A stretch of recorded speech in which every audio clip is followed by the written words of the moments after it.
Hey guys, it's Slice here, and I have I guess it's a single commentary kind of thing, um, but it's not really your casual commentary. It's actually because I really can't sleep. It's 20 past 5 on the spot right now. I really can't sleep because uh, this week my grandpa, sorry, actually died um, quite unexpectedly. Well, um, it's weird to say that it was unexpected, and it's good because it was unexpected, but it was also a bit expected. But I'll tell you everything about it later in this commentary. So I'll just kind of yeah I'll start telling.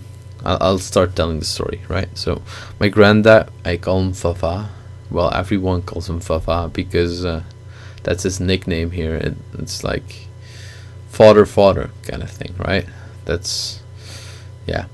So that's that was his nickname kind of thing, and yeah, I it always makes me smile when I hear that nickname. So um, he was a he's the father of my mom. So and my like the whole like family of my mom is like really great, really nice people. I love them a lot. Uh, yeah, so he he suffered from diabetes.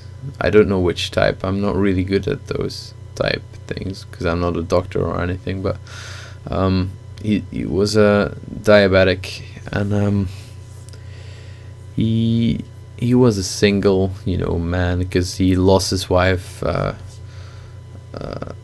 an amount of years ago. I don't know when. Well, I'm 19 now, and I never knew my grandma, so it's quite some time. So that he was alone and diabetic and getting old. So he was basically like sitting at home most of the time, right? He was uh, like a pretty lonesome man in a way.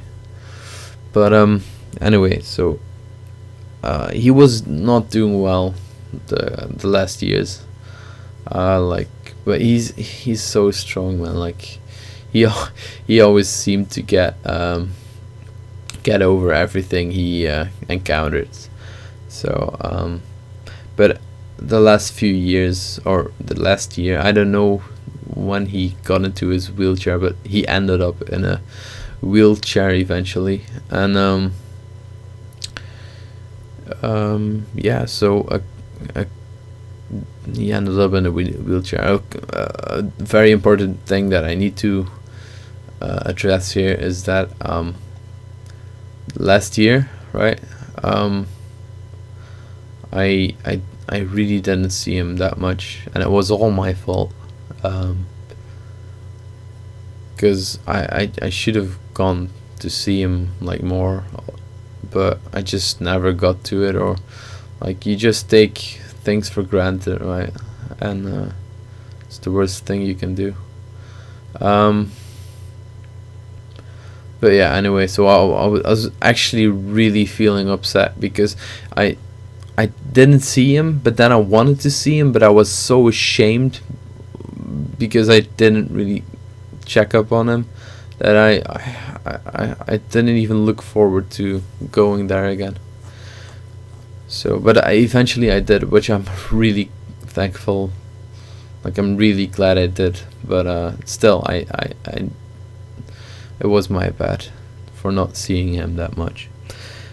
But then came a point, so like he didn't, he like left it off, and he like forgave me for not checking up on him.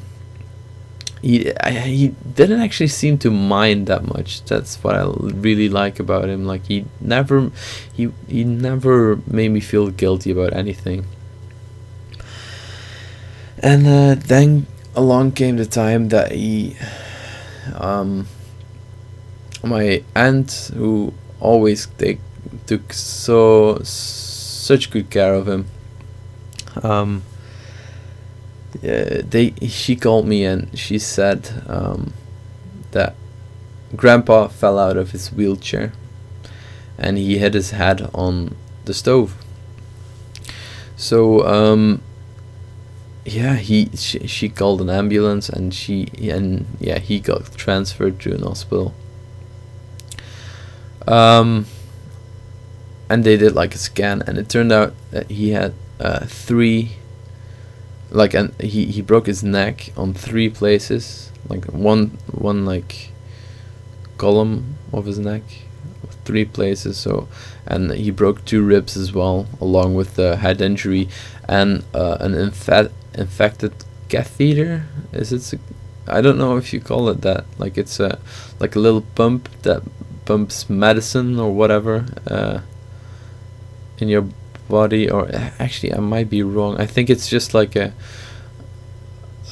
place they can put medicine in if they want to, so they don't have to like inject you every time with needles. But I don't know. We'll look it up. I don't know. But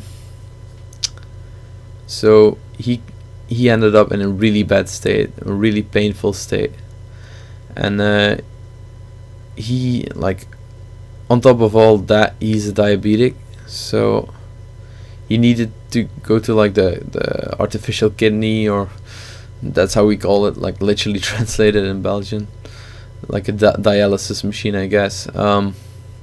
And he needed to purify his body from toxins. So by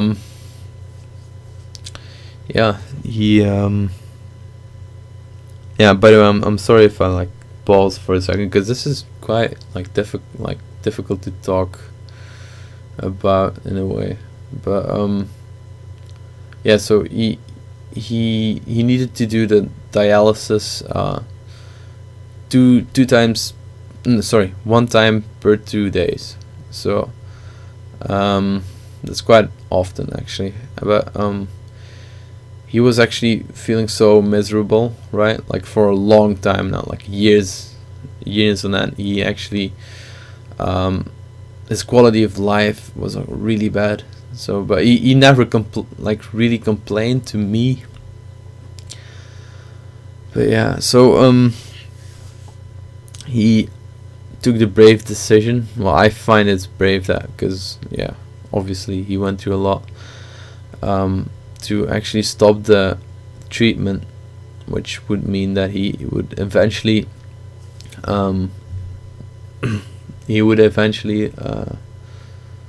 became so like intoxicated that he would die, because his body couldn't be purified anymore, because his kidneys don't work, obviously. And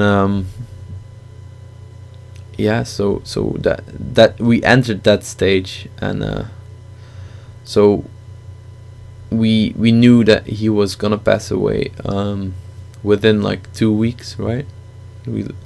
That was the advice. So this I can't believe that it was this Wednesday. We went to say our last goodbyes, right? But he was already on morphine, right? So because he was just in so much pain, of course, let alone his like sickness, and him being old and having that fall. He had a broken neck and broken ribs, so he couldn't really, like, breathing hurt. That's the extent of like how much pain he was in. So that was really hard to see, to watch actually. No, it was really tough to see such a beautiful person in so much pain. But he like slipped in and out of sleep and consciousness. But when he was conscious, he was like there. He was there. He was really really like sober in a way, because if you're on morphine, you tend to like be a bit more happy or whatever, but he was serious. He knew what the situation was, so it seemed. So we actually could have a nice talk, so if we wanted to, or a last goodbye, right? And this was all like when we got to the clinic, it was like early in the day, so yeah, so we went in the morning, or actually early afternoon, because it's a long drive to the hospital from where I live. So it's like the other side of Belgium, kind of, or the middle part. Anyway, I'm drifting off topic, but we were there in the early afternoon, and just seeing him in that state, it was painful for us all. But we like he snapped. Like one moment he was like asleep, the other he was awake, but he couldn't see that well anymore. He could hear very well, but like talking was obviously like obstructed, because he had like a cast on around his neck. So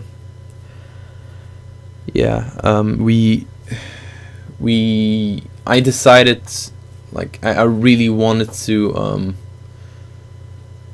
have like a last talk, like, because we never really had like a talk. There was always someone in the room at any time that I've known him in my life. So I actually like I asked everyone to like politely to leave the room, and that I could say my personal goodbyes.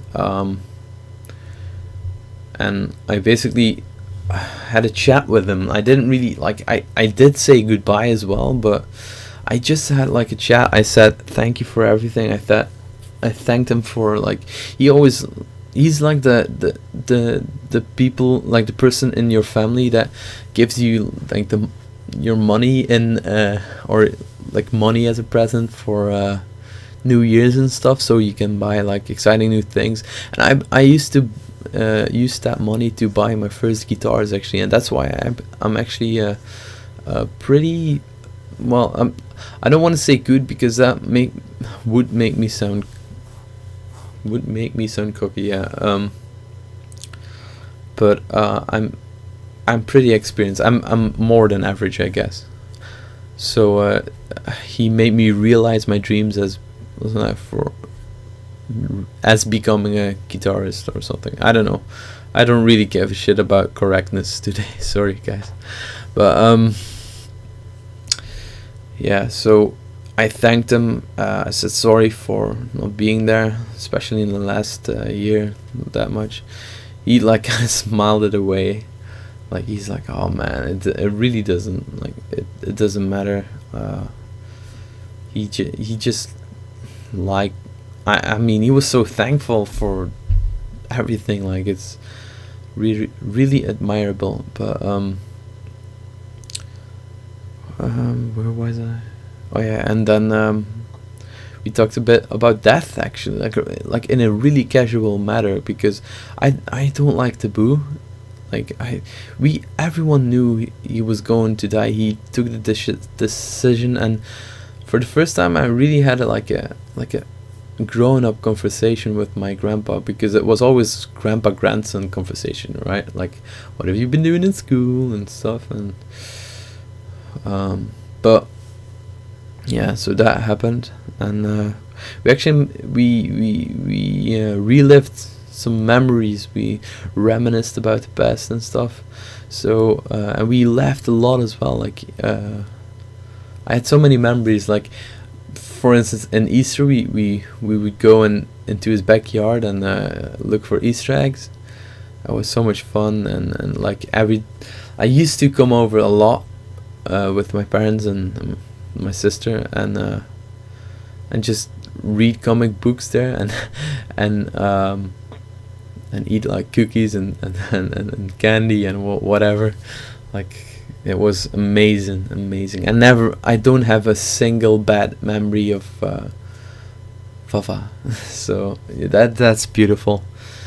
So after that, we had some lunch in the cafeteria because we also wanted to give him some rest because obviously there were a lot of other people that wanted to say goodbye to him as well, and he was still on the morphine and stuff. So it was really like it took all of his strength to just talk and you know be there, you know, as well as physical as in a mental state. But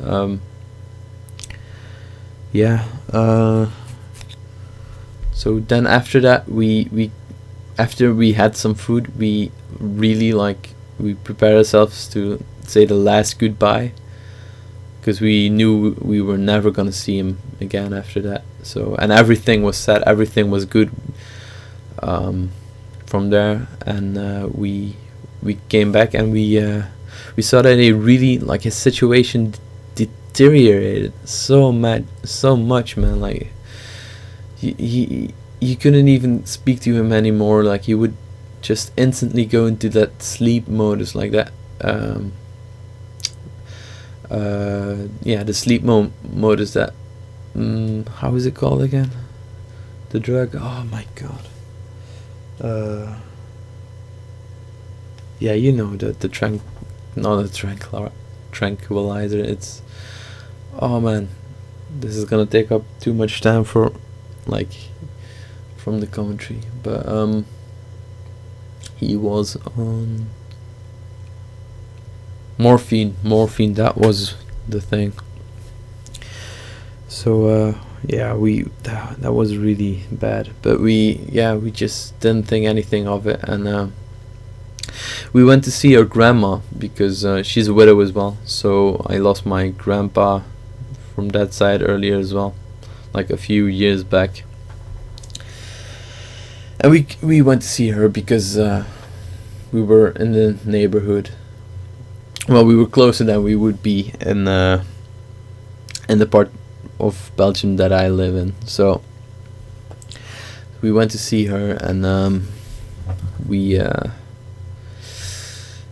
we just had some coffee there, and we talked a bit about my grandpa, of course, and what his state was. And when we were actually just about to leave when my mom got a phone call. That my grandpa wasn't like in critical stage, and they needed to come now because the end was near. Everyone was like in full like emergency mode, kinda, in a way, because like everyone jumped like in the car. If I was driving, I would have made so many like illegal moves. Like I would have gone 140 kilometers an hour, no joke. I might have actually done 200 if I had the chance, but and stuff like that. But in midway, like to the hospital, we got another phone call from our aunt saying it's over. He died, and obviously we proceeded to the hospital, and there he was, laying peaceful, painless, and pretty much satisfied, I guess. But it was a huge shock for us, especially because he was so loved, and he did have like 2 weeks, the doctors told us, at most. So I guess this is me with my granddad. So yeah, I'm just gonna let these videos play. I appreciate it if you heard the whole story. I know it's not a fun commentary to listen to or watch, but I appreciate you watching. So see you guys later.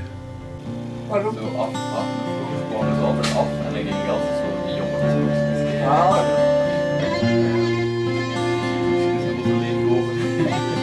jo, dat doet allemaal bij.